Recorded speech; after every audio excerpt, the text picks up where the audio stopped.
Hello, good morning ഉണ്ട് കേട്ടോ. ഇന്നുണ്ടല്ലോ തിരക്കില്ലാത്തൊരു ദിവസത്തെക്കുറിച്ചാണേ. അതുകൊണ്ട് തന്നെ താമസിച്ച എണീറ്റെടുക്കുന്നത്. രാവിലെ എണീറ്റ് മുഖമൊക്കെ കഴുകി വൃത്തിയായിട്ട് അടുക്കളയിലോട്ട് കയറുന്നുണ്ട്. ചില ദിവസങ്ങളിങ്ങനെയൊന്നും ആയിരിക്കത്തില്ല, നേരെ അങ്ങ് അടുക്കളയിലോട്ട് അങ്ങ് പോകും കേട്ടോ. ഫ്രിഡ്ജിലിരിക്കുന്ന സാധനങ്ങളൊക്കെ ചടപടയെന്ന് പറക്കി വയ്ക്കാൻ വേണ്ടിയിട്ട്. ഇന്നിപ്പം വലിയ തിരക്കൊന്നും ഇല്ലാത്തതുകൊണ്ടാണ് അങ്ങനെ ചെയ്തില്ല. പതുക്കെ കയറി. അത് ഈ ഹോളിഡേയ്സ് എല്ലാം ഞാൻ അങ്ങനെ എന്നിട്ട് തലേന്ന് കഴുകി വെച്ച പാത്രങ്ങളെല്ലാം പറക്കി വെച്ച് ഒന്നേ നമുക്കിനി വാരി ഇടാനുള്ളതാണല്ലോ പാത്രങ്ങൾ. അപ്പോൾ സ്ഥലം കൊടുക്കണമല്ലോ. അതുകൊണ്ട് നമ്മൾ തലേന്നത്തെ പാത്രം പറക്കി അങ്ങ് മാറ്റാം. സത്യത്തിൽ ഇതൊരു കളിയല്ലേ. തലേന്നത്തെ പറക്കി വയ്ക്കുന്നു, പിറ്റേന്ന് വീണ്ടും വാരി ഇടുന്നു, വീണ്ടും പറക്കി വയ്ക്കുന്നു. വല്ലാത്ത ബുദ്ധിമുട്ട് തന്നെ.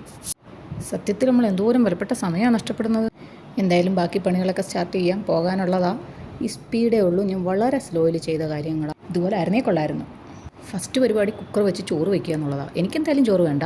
ഞാൻ ഇന്ന് അമ്പലത്തിലേക്ക് പോകാൻ വേണ്ടി തന്നെ ലീവ് എടുത്തേക്കുക. അന്നദാനം കഴിക്കണം. രാവിലെ പോയി പൂജയൊക്കെ കണ്ട് അന്നദാനമൊക്കെ കഴിച്ചിട്ടേ വരത്തുള്ളൂ. ശിവരാത്രിയാണ്. അതുകൊണ്ട് ഇന്ന് ലീവ് എടുത്തേക്കുക ഇതിന് വേണ്ടി തന്നെ. ചേട്ടൻ വരുന്നില്ല എന്ന് പറഞ്ഞു. അതുകൊണ്ട് തന്നെ ചേട്ടൻ ഇന്ന് ചമ്മന്തിയും ചോറുവാ. പണിഷ്മെൻ്റ് ആയിക്കോട്ടെ, ചമ്മന്തിയും ചോറും കഴിച്ചാൽ മതി എന്ന് ഞാനും വിചാരിച്ചു. ചുമ്മാതാ കേട്ടോ, ചമ്മന്തി ചോറും മതിയെന്ന് പറഞ്ഞു. ഇന്നലെയൊക്കെ ഹെവി ഫുഡായതുകൊണ്ടേ ഇന്ന് വയറിനൊരു റെസ്റ്റ് വേണോ. ചായയൊക്കെ സാധാരണ ചേട്ടനാട്ടോ ഇടുന്നത്. ഇന്നിപ്പം മറ്റ് പണികളൊന്നും ഇല്ലാത്തതുകൊണ്ടേ ഞാനങ്ങ് ഇടാമെന്ന് കരുതി. എൻ്റെ കൂടെ ചമ്മന്തി അരയ്ക്കണം, ദോശ ഇടണം. ഞങ്ങളുടെ ദേശീയ ഭക്ഷണമാണ്, ഞങ്ങളുടെ വീട്ടിലെ ദേശീയ ഭക്ഷണമാണ് ദോശയും ചമ്മന്തിയും. മോൻ അതുണ്ടെങ്കിലേ പറ്റത്തോളം എന്നുള്ളതാണ്. വേറെ എന്തായാലും അവന് ഭക്ഷണമല്ലത്. ദോശയും ചമ്മന്തിയും 5 നേരം വേണമെങ്കിലും അവൻ കഴിക്കും. വേറെ ഒന്നും അവന് കഴിക്കാൻ വയ്യ. ചായയായി, പാല് കുറച്ച് അവൻ ഒഴിച്ച് മാറ്റിയിട്ട് കുറച്ച് ചായ ഇട്ട്. ഇതൊക്കെ സത്യത്തിൽ ഉണ്ടല്ലോ, എന്നും ചേട്ടനെ അങ്ങോട്ട് വെച്ചു കൊടുത്ത ചേട്ടൻ നോക്കുന്നതാണ്. ഇന്നിപ്പോൾ എനിക്ക് സമയമുണ്ടല്ലോ, ഇന്ന് മറ്റു പണികളൊന്നുമില്ല. അവർ ലേറ്റായിട്ടാണ് എണീറ്റ് വരുന്നത്. ഇതിൻ്റെ ഇടയിൽ കൂടെ ഞാൻ ക്ലീനിങ് പരിപാടികളും കൂടെ അങ്ങ് നടത്തുവാണ്. എന്തൊരു സ്പീഡില്ലേ, ഇങ്ങനെ ആയിരുന്നെങ്കിൽ കൊള്ളായിരുന്നു. എങ്കിലും ഉണ്ടല്ലോ, എല്ലാവർക്കും പോകേണ്ട ദിവസം ഇതിലും വലിയ ധൃതിയാണ്. പക്ഷേ അങ്ങനെയുള്ള ദിവസം ചേട്ടൻ കുറച്ച് ഹെൽപ്പിങ്ങുകളും തിരക്കുകളും ഒന്നും ഇല്ലാത്തതുകൊണ്ട് ആരും ഹെൽപ്പ് ചെയ്യത്തില്ലായിരിക്കും. അതുകൊണ്ട് ഞാൻ തന്നെ ഇതിൻ്റെ ഇടയിൽ കൂടെ അതെല്ലാം ചെയ്യാമെന്ന് കരുതി. അല്ലെങ്കിൽ ഇവരൊക്കെ എന്നെ ഹെൽപ്പ് ചെയ്യും കേട്ടോ. ഒരു വിസിൽ കെട്ടി ഞാനതങ്ങ് കുറച്ച് നേരം വെച്ചിട്ട് അങ്ങ് വയ്ക്കും. അപ്പോഴേക്കും മോൻ എണീറ്റ് വന്ന്, ചേട്ടനും വന്ന്. ചേട്ടന് വന്നതൊക്കെ ഞാനങ്ങ് കുറച്ച് കട്ട് ചെയ്ത് കേട്ടോ. ചേട്ടനും മോക്കും താല്പര്യമില്ല ഗൈസ്. മോൻ വന്ന് കുറേ കഥകളൊക്കെ എൻ്റെ അടുത്ത് പറഞ്ഞുകൊണ്ടിരിക്കുക. കുറച്ച് കുരുത്തക്കേടും കിഷ്മത്ത് പണികളൊക്കെ കാണിക്കുന്നുണ്ട്. അങ്ങനെ ഞാൻ അവനെ കറിവേപ്പില പൊട്ടിക്കാൻ പറഞ്ഞു വിട്ടതാണ്. കറിവേപ്പിലയും പൊട്ടിച്ച് അവനാകുമ്പോൾ എനിക്ക് കുറച്ച് കൂടുതൽ കറിവേപ്പില എടുത്തുകൊണ്ട് തരും. വേറുള്ളവരടുത്തൊക്കെ 2 കറിവേപ്പിലയെന്ന് പറഞ്ഞാൽ 2 മാത്രം കൊണ്ട് തരുന്നവരാണ്. ഇവനാകുമ്പോൾ കുറച്ച് കൂടുതൽ എടുത്തുകൊണ്ട്. യദൂട്ടനാണ് ഗൈസ് എൻ്റെ സപ്പോർട്ടർ. എൻ്റെ തേങ്ങ ഇരുന്ന മെഷീൻ വരാൻ താമസിച്ചതുകൊണ്ടേ ഞാൻ ചമ്മന്തിക്ക് ആദ്യമേ ഞാൻ കടുവറുത്തങ്ങ് സെറ്റ് ചെയ്ത് വെച്ചേക്കുക. എന്നിട്ടങ്ങ് അരച്ചിട്ടാൽ മതിയല്ലോ, അപ്പോഴത്തേക്ക് സമയം പോകത്തില്ലല്ലോ. ഇപ്പം തന്നെ ഏകദേശം 8:30 മണിയോളം ആയിട്ടുണ്ടാവും. ഞാൻ അങ്ങനെ ചമ്മന്തി എനിക്ക് അരച്ച് കിട്ടി. ഞാൻ അതും അങ്ങോട്ട് കലക്കി വെച്ച് പിന്നെ അങ്ങോട്ട് പെട്ടെന്ന് ദോശ ഇട്ടാൽ മതിയല്ലേ. ഇത് രണ്ടും ആയിക്കഴിഞ്ഞാൽ ഇന്നത്തെ പണി ഏകദേശം കഴിയും. ചോറങ്ങോട്ട് മാറ്റി വെച്ചിട്ടുണ്ട്. ചോറിൻ്റെ പരിപാടിയൊക്കെ ഞാൻ കരുതി അമ്പലത്തിൽ പോയിട്ട് വന്നിട്ട് ബാക്കി ചെയ്യാമെന്ന്. അവരൊക്കെ കുറച്ച് ലേറ്റായിട്ട് കഴിക്കുന്നവരാണ്. പിന്നെ കുഴപ്പമില്ല.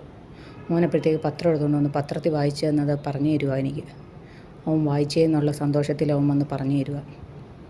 അവൻ്റെ അടുത്ത് ഒന്നുകൂടെ വായിക്കാൻ പറഞ്ഞതാണ്. അവിടെ ഇരുന്ന് അവൻ വായിച്ചു തുടങ്ങി. ഞാൻ അതിൻ്റെ ഇടയിൽ കൂടെ ബാക്കി ക്ലീനിങ് പരിപാടികളും കൂടെ ഇടയിൽ കൂടെ അങ്ങ് നടത്തുക. മോള് വീട്ടിലില്ല. മോളുണ്ടെങ്കിൽ മോളെ കൊണ്ട് കുറച്ച് പണികളൊക്കെ ചെയ്യിപ്പിക്കും. പക്ഷേ ഇപ്പോൾ അവൾ എൻ്റെ വീട്ടിലോട്ട് പോയേക്കുക.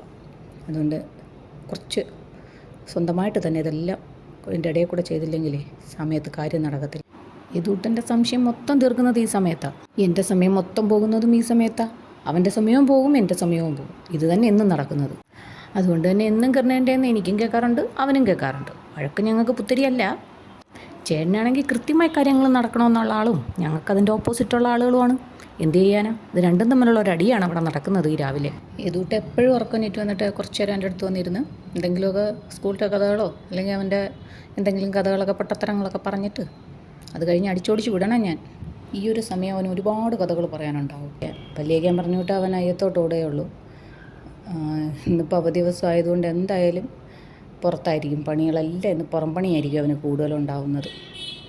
ഇല്ലെങ്കിൽ പിന്നെ നമ്മൾ TV ഇട്ട് കൊടുക്കണം. TVയേക്കാളും നല്ലത് പുറം പണിയാണെന്ന് ഞാനങ്ങ് കരുതും. കുറച്ച് അവ എടുത്തുകൊണ്ട് വന്ന കറിവേപ്പില ഞാനങ്ങ് സൂക്ഷിച്ച് വെച്ച് കേട്ടോ. കാര്യത്തിന് കുറച്ച് 2-3 ദിവസത്തേക്ക് എടുക്കാമല്ലോ. കറിവേപ്പില എനിക്ക് കുറച്ച് കൂടുതൽ വേണം എല്ലാത്തിനും. എന്തായാലും രാവിലെ എൻ്റെ കൂടെ അമ്പലത്തിൽ വരുന്നില്ല. എങ്കിലും ഞാൻ പറഞ്ഞു എങ്കിൽ പോയി ഒരുങ്ങിക്കോളാൻ പറഞ്ഞിട്ടുണ്ട്. ട്യൂഷന് പോകണം അവന്. എന്നിട്ട് ഞാൻ ദോശയൊക്കെ കൂടി ചുട്ട് പെട്ടെന്ന് റെഡിയാക്കാമെന്ന് കരുതി. ഞങ്ങൾക്കിപ്പോൾ കുറച്ച് ദോശ മതി കേട്ടോ. ദോശയും ചുട്ട് കറിയും ആക്കി വെച്ചതിന് ശേഷം വേണം എനിക്കിനി കുളിക്കാൻ പോകാൻ. കുളിച്ച് റെഡിയായി ഇനിയിപ്പം നേരെ അങ്ങ് അമ്പലത്തിലോട്ട് പോകണം. അതിന് എൻ്റെ പേടകത്തിലാണ് ഞാൻ പോകുന്നത്, ഒറ്റയ്ക്കേ ഉള്ളൂ. അതുകൊണ്ട് ഞാനങ്ങ് എൻ്റെ പേടകത്തിൽ പോകാമെന്ന് കരുതി. എൻ്റെ പേടകത്തിലാട്ടോ ഒറ്റയ്ക്കുള്ളപ്പോഴൊക്കെ എൻ്റെ യാത്ര. അങ്ങനെ ഞാൻ അമ്പലത്തിലെത്തി. ഇന്നിപ്പോൾ ഇത്രയേ ഉള്ളൂ. Tata bye, see U.